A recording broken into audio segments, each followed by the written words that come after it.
Maruti Suzuki द्वारा गुजरात में हासुलपुर में hybrid battery electrode manufacturing facility के शुभारंभ अवसर पर हमारे साथ मंच पर उपस्थित विश्व के सर्वाधिक लोकप्रिय नेता और यशस्वी प्रधानमंत्री श्री नरेंद्र भाई मोदी साहब, जापान के भारत स्थित राजदूत श्री यूतकेची ओनो, सुजुकी मोटर कॉर्पोरेशन के representative director and president Shri T Suzuki, Maruti Suzuki India Limited के MD and CEO Shri H Taki, Maruti Suzuki India Limited के chairman Shri R C Bhargava तथा उपस्थित सभी आमंत्रित सम्मानीय अतिथिगण और प्रेस मीडिया के मित्र, आप सभी को मेरा नमस्कार।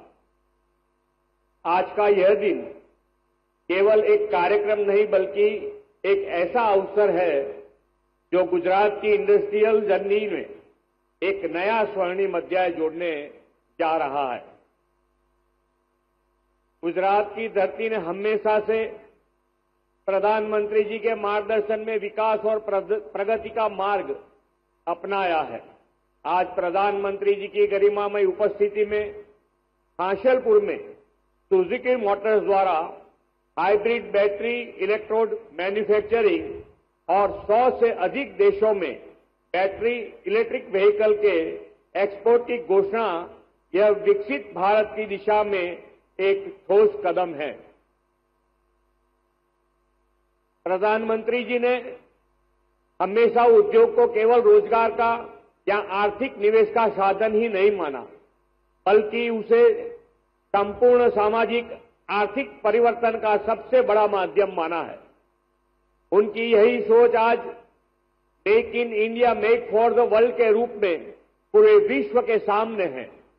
यह आज हासुलपुर में सुजुकी मोटर का यह मॉडर्न प्लांट 21,000 करोड़ से अधिक से निवेश के साथ एक ऐसा युग को रिप्रेजेंट कर रहा है जिसमें गुजरात पूरी दुनिया के लिए ग्लोबल मैन्युफैक्चरिंग हब के रूप में उभरेगा। प्रधानमंत्री जी के विजनरी लीडरशिप में गुजरात ने पिछले 2 दशक में यह सिद्ध कर दिया है कि सही नीतियां, state of the art infrastructure, ease of doing business और प्रोएक्टिव गवर्नेंस साथ मिलकर कैसा एक राज्य को ग्लोबल इंडस्ट्रियल हब बना सकता है।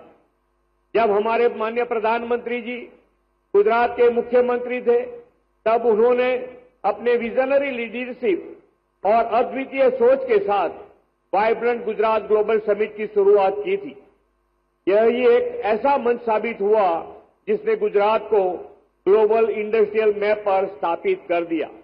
उनके इस एक विचार ने इन्वेस्टमेंट और इंडस्ट्रीज के लिए नए द्वार खोलने के साथ विशेष रूप से ऑटोमोबाइल सेक्टर को भी नई ऊर्जा और दिशा दी।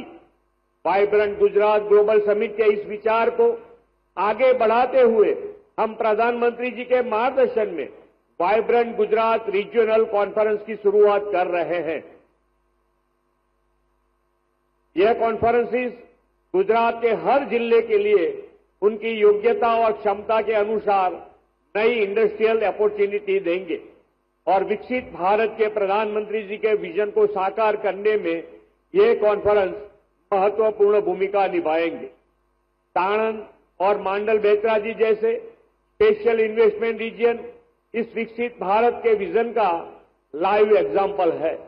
इतना ही नहीं, मांडल, हासुलपुर, बेतराजी क्षेत्र में ऑटोमोबाइल सेक्टर का पूरा इकोसिस्टम भी तैयार हुआ है। गुजरात के ऑटो सेक्टर के ग्रोथ की बात करूं तो 2008 से 2012 में बढ़कर यह ग्रोथ डबल से भी अधिक हुआ है। इतना ही नहीं, विश्व के 102 देशों में मोटर व्हीकल का एक्सपोर्ट भी हुआ है। यह आंकड़े गुजरात की उद्यमशीलता का सफल प्रमाण है। साणंद और मांडल में बेचराजी SIR जैसे ऑटो क्लस्टर फ्यूचर के इनोवेशन सेंटर भी हैं। मुझे पूरा विश्वास है कि प्रधानमंत्री जी के मार्गदर्शन में ये क्लस्टर गुजरात को विश्व का ऑटोमोटिव हब बनाने की दिशा में निर्णायक भूमिका निभाएंगे। आज का यह अवसर और भी विशेष इसलिए है क्योंकि इसके माध्यम से क्लीन एनर्जी की दिशा में एक बड़ा कदम उठाया जा रहा है। सुजुकी के इस प्लांट से बैटरी इलेक्ट्रिक व्हीकल प्रोडक्शन की शुरुआत नेक्स्ट जनरेशन के लिए ग्रीन एनवायरनमेंट और सस्टेनेबल डेवलपमेंट का संकल्प है। गुजरात और जापान का संबंध विश्वास, व्यापार और संस्कार का है। सुजुकी, तोशिबा, डोशो जैसी कंपनियां का निवेश के लिए गुजरात को चुनना इस विश्वास की सबसे बड़ी मिसाल है। प्रधानमंत्री जी हमेशा कहते हैं कि उद्योग उत्पादन के केंद्रों के साथ आदर्श समाज को दिशा देने वाला इंजन भी है। प्रधानमंत्री जी, आपके मार्गदर्शन में गुजरात ने सीखा है कि विकास और विश्वास साथ मिलकर ही समृद्धि का रास्ता बनाता है। आज हांसलपुर का यह आयोजन इस विकास और विश्वास का जीवंत उदाहरण है। मैं यहां उपस्थित सभी इन्वेस्टर्स, इंडस्ट्रीज फ्रेंड और विशेष रूप से सुजुकी मोटर्स के सभी लीडर्स का आभार व्यक्त करता हूं, जिन्होंने लगातार गुजरात पर विश्वास जताया है। मुझे पूरा विश्वास है कि प्रधानमंत्री जी के मार्गदर्शन में आने वाले वर्षों में गुजरात का ऑटोमोटिव सेक्टर पूरी दुनिया को नई दिशा देगा। आइए हम सब साथ मिलकर भारत की इस अविरत विकास यात्रा के सहभागी बने और एक ऐसे राष्ट्र का निर्माण करें जो 2047 में तक विकास भी बने और विश्व का मार्गदर्शन भी बने। इस विश्वास के साथ मैं यहां उपस्थित सभी महानुभावों का एक बार फिर धन्यवाद देते हुए अपनी वाणी को विराम देता हूं। भारत माता की जय, वंदे मातरम, जय जय गरवी गुजरात।